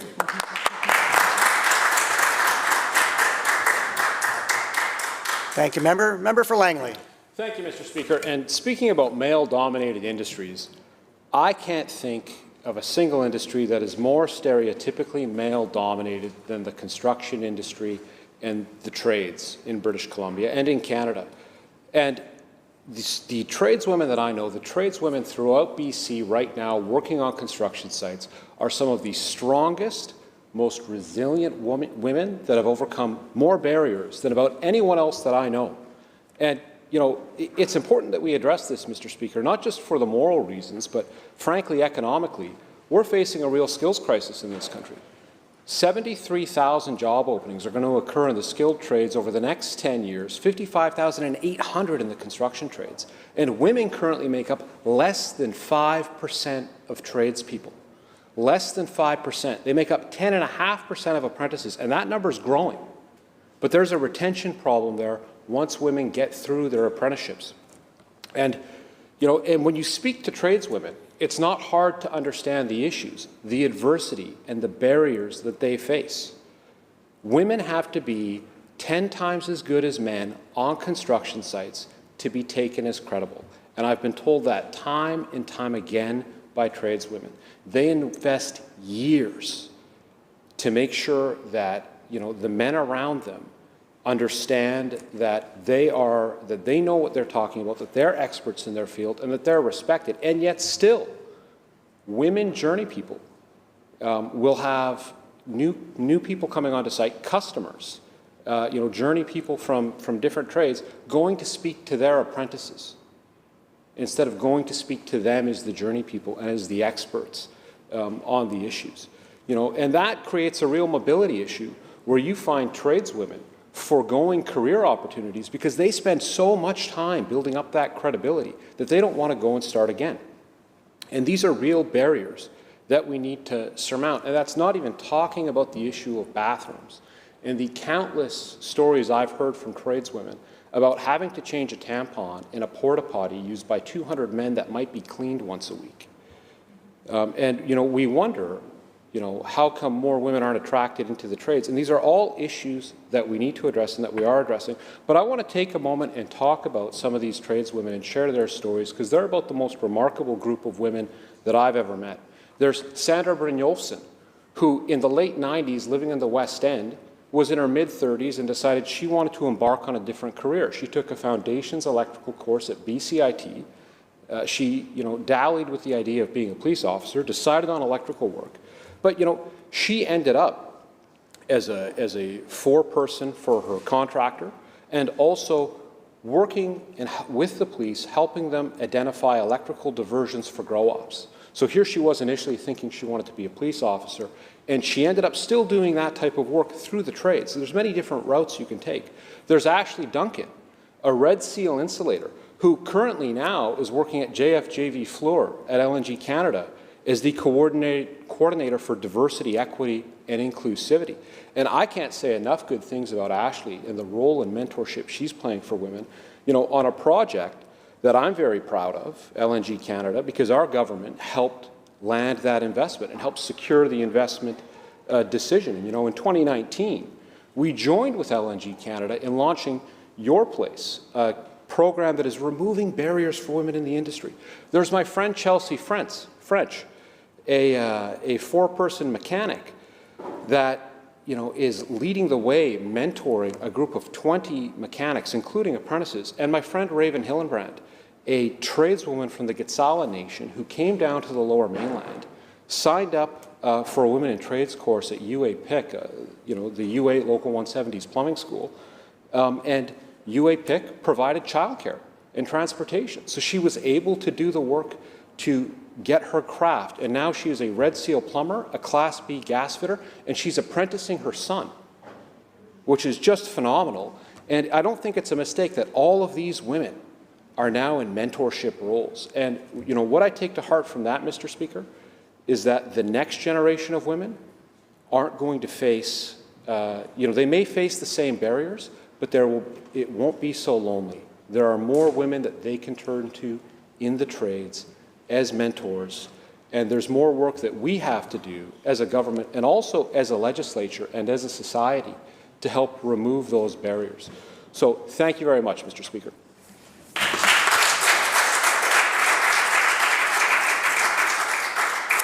Thank you, Member. Kelowna Mission. Thank you, Mr. Speaker. Well, I was privileged to have a father who told me that I could be anything and do anything. And the only limitations were my dreams and the amount of hard work that I put towards them. They were the canvas of the change-making that I could do. So yes, I dreamed. And as a young girl, I wanted to cure cancer or solve the AIDS crisis in Africa. As an older woman, I actually dreamt about creating great jobs and innovating. Fast forward 15 years, and I was a tear-stained face of a 23-year-old walking out of a bank after being told that I would not qualify for a commercial loan without getting a male cosigner, like my father or my husband. For whatever reason, even in that moment, standing on Bernard Avenue in the middle of downtown Kelowna, I knew that if I stopped pressing forward, if I gave up, it would be that much more difficult for all women behind me. Even today, less money is loaned to female entrepreneurs, less equity is available to female companies, despite female-run companies posting higher profitability numbers and being more sustainable in their focus. They also have fewer bankruptcies. Now, when I moved to the Okanagan, I was 7 months pregnant, so suffice to say there was an elephant in the room during my job interviews. Even trying to hide this massive belly, the question usually came up, how far along are you? But I had a ton of debt, a lot of dreams, and survival was a must. So while I was working for other companies as a waitress, drama teacher, insurance salesperson, property manager, and land agent, I began to think of the company I would form if I one day had the opportunity. I dreamt of a company that was more diverse and had opportunities for all, one that was based around a vision and values and would actually empower people, all the while working towards common goals. I remember the day well, launch day. The day where I got to launch not only Troika, but also construction companies. The day that I got to tell all of my other contracts that I was going out on my own. Well, one of the owners of one of those companies decided to give me somewhat of a farewell blessing, in which he told me that I would never, ever be as good of a business person as he was. Well, eager to learn, and obviously if I had a shortcoming, I wanted to know about it, asked, why? And he shrugged and said, because you're a woman. I never thought about being the only woman, whether it was in a meeting, around a boardroom table, or on a job site. But I was not alone in being judged for my gender. There are many in the construction industry that are unfairly treated just because they are women. So if you want to change, be the difference. And I knew that if I wanted to change the industry, I had to start with the company. Not with becoming more masculine, but embracing femininity as a strength. As J.D. Anderson said, feminism isn't about making women strong. Women are already strong. It's about changing the way the world perceives that strength. I ended up in this room because I considered it part of my destiny to blaze a path to make it easier for women.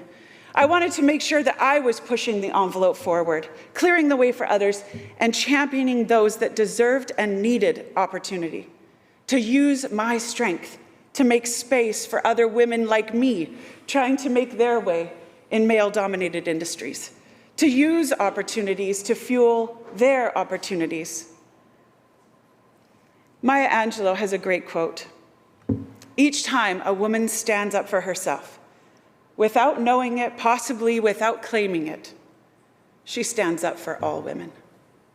So whether it was creating gender-neutral bathrooms on job sites, safe working environments where no one need to fear harassment, supporting flexible schedules for all parents, making sure that we supported childcare needs for our staff, educational opportunities for all employees, equal pay, or looking for paths forward for women that didn't even know they existed. The goal was to increase parity and make sure that all genders had opportunities. Talk is cheap. Action is everything. Call the bill. That's action we can take today. Thank you. Thank you, Member. Surrey Fleetwood. Mr. Speaker, I seek leave to make an introduction. Members, Surrey Fleetwood seeks leave to make an introduction. Is leave granted? Aye. Go ahead, Surrey Fleetwood. Thank you, Mr. Speaker. Visiting us today are four special guests from Pakistan, and they are Mr. Muhammad Ijaz. He is an Assistant Advocate General, Punjab Lahore High Court, Pakistan. He is accompanied by his wife, Aram Ijaz, and his son, Muhammad Ayan, and his daughter, Anaya Ijaz. I'll ask the House to please make them feel welcome.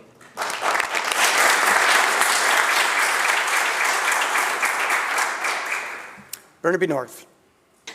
Thank you, Mr. Speaker. I rise to speak in favour of the motion. Be it resolved that this House recognise the contributions made by women working in traditionally male-dominated industries now and throughout history, and support actions to remove barriers to equality in the workforce. Mr. Speaker, when I was a young woman working my way through university, I soon learned that there were barriers to my participation in the workforce. My male friends were getting summer jobs in construction or the oil fields, making 2 or 3 times the wages that we women were making in the only summer jobs open to us, like waitressing or retail. Yet our tuition, our books, our rent, our food cost just as much as theirs did. Good-paying, male-dominated jobs are less exclusive today. And we owe that fact to women trailblazers who challenged tradition, sometimes at great personal cost, financial, emotional, and even physical.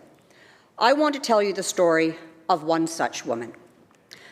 Bonnie Robichaud was hired as a cleaner at Canadian Forces Base North Bay in 1977. After having worked at several low-paying jobs, she was delighted to get this one. It was unionized, with decent pay and benefits. But her supervisor soon started sexually harassing her. She tried to avoid him. She told him to stop, but he made it clear that if she wanted to keep her job, she needed to submit to his advances. Bonnie was trapped. She was still on probation. She needed that job. Her family, including her husband and 5 children between the ages of 6 and 11, were depending on her income. So she was forced to endure it. When her probation period was up, Bonnie swore she would never again submit to his harassment. So she made a formal complaint to the Department of National Defence. They laughed at her, and they rejected her grievance. Her union, the Public Service Alliance of Canada, tried to dissuade her, and she was shunned at her workplace. Taking advantage of the power imbalance, her harasser threatened to sue her for slander, and he did. Bonnie suffered the added indignity of having to describe the details of her harasser's anatomy and what his underwear looked like to prove she wasn't lying. She was asked to confirm that her children were not born out of wedlock. But Bonnie did not give up. She filed a complaint with the Ontario Human Rights Commission, who referred it to the Canadian Human Rights Commission because they had jurisdiction over federal work sites. And during this time, she was placed on leave without pay for infractions she remembers as setups. Bonnie's complaint was rejected by the Human Rights Tribunal, and still she did not give up.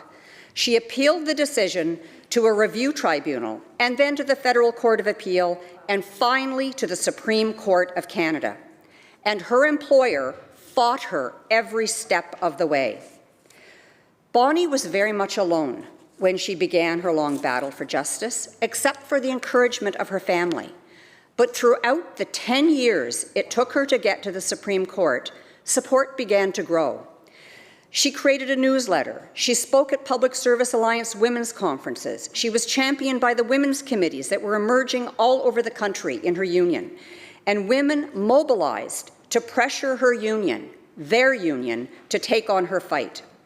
Bonnie Robichaud won at the Supreme Court, and as a result of her courage and persistence, sexual harassment is now legally recognized as an unsafe working condition, and employers are held accountable if they fail to take preventive and corrective measures.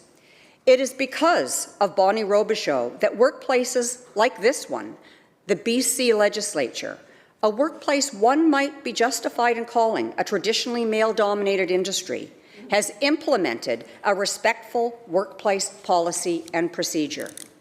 Mr. Speaker, let me conclude by quoting Supreme Court Justice Claire Leroux-Dubé. Bonnie is my hero. Thank you.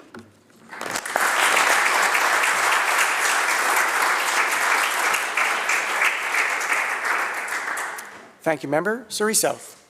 Thank you, Mr. Speaker.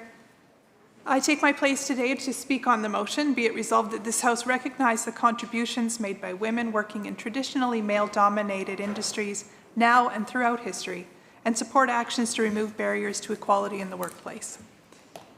It's an important topic on any day, but perhaps most especially important and appropriate today on Persons' Day, because in 1929, a day was marked where key progress was made, but not equality, but progress on the path to equal rights for women.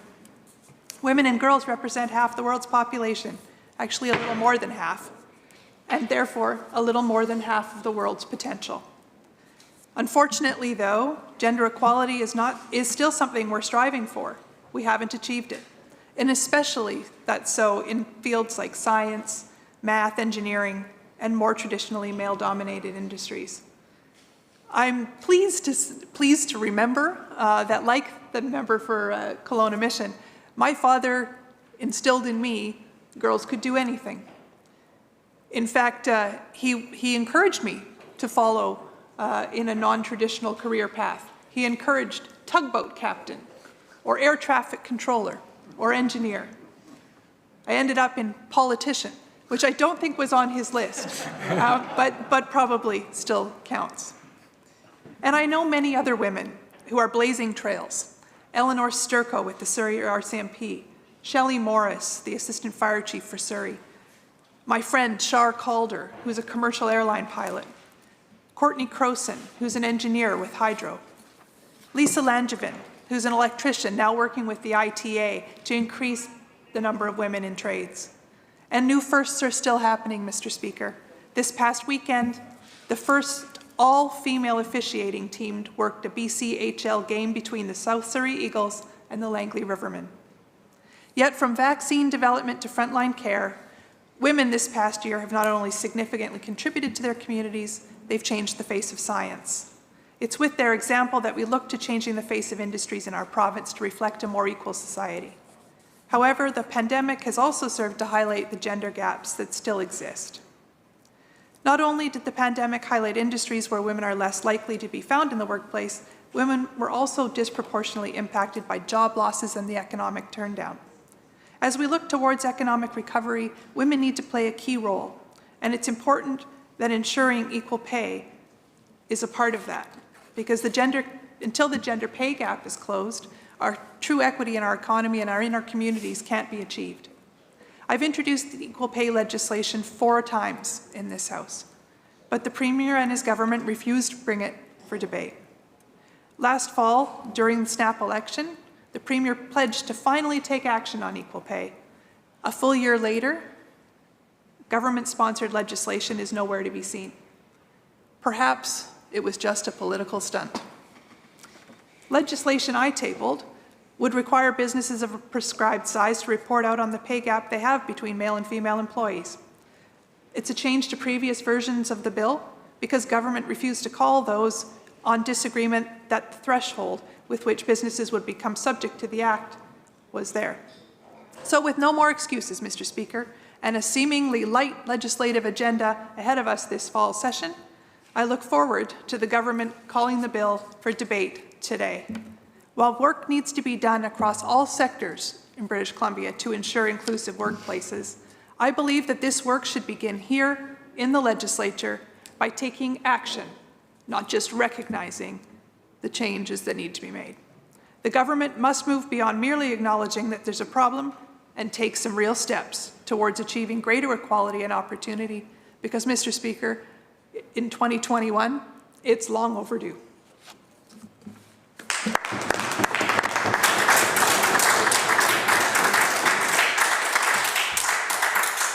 Thank you, Member. Surrey Cloverdale. Thank you, Mr. Speaker. I rise here in the House today in support of the motion made by the member from Vancouver Kensington. We've heard many stories of women in the male-dominated industries. My story today, during Women's History Month, is that of a West Coast pioneer, Ada Annie Jordan. Ada was born on June 19th, 1888 in Sacramento, California. After stops all over the globe, her family finally settled in Vancouver in 1909. That same year, Ada was married in September to Willie Ray Arthur. He was 36, she was 21. Their first child was born later in September of the next year, the second one 16 months after that, then 19 months after the third child came in October of 1913.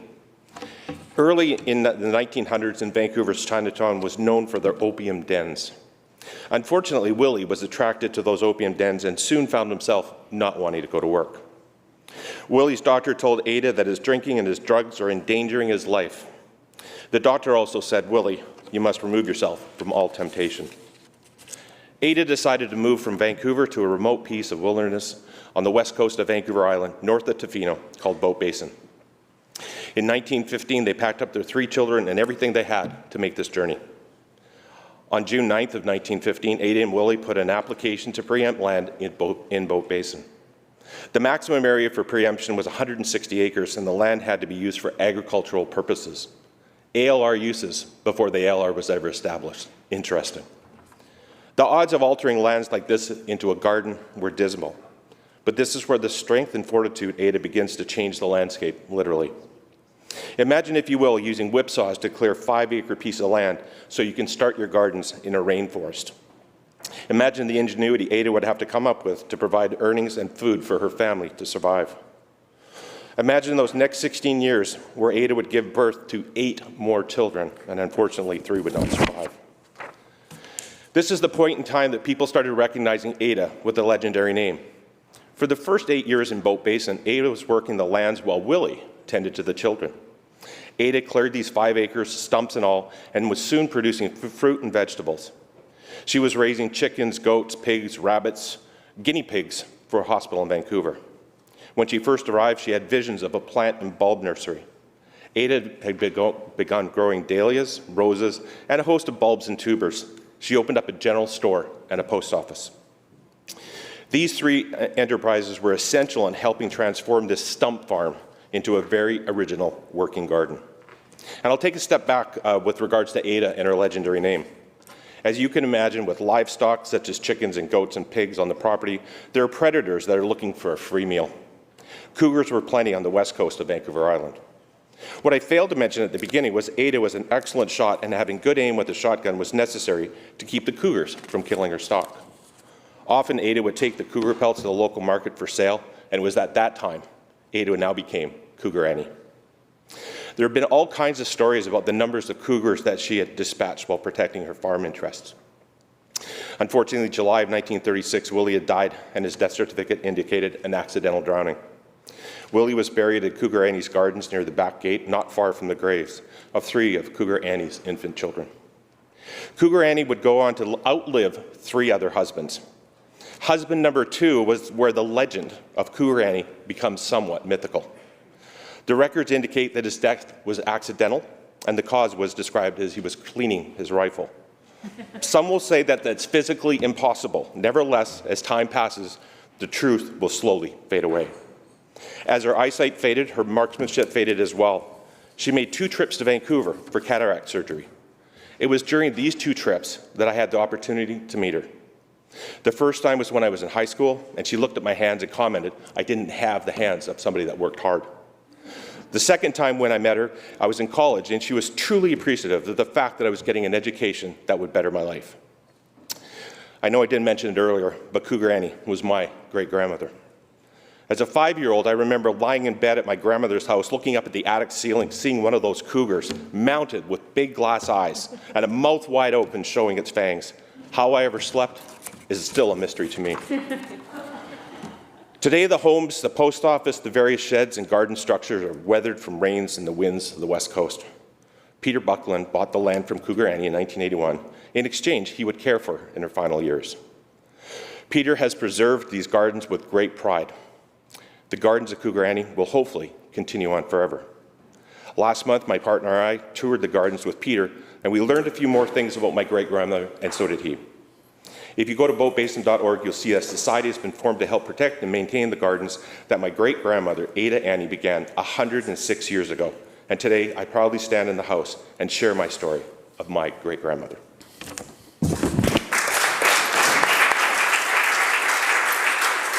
Noting the hour, member. Mr. Speaker, noting the hour, I move the adjournment of the debate.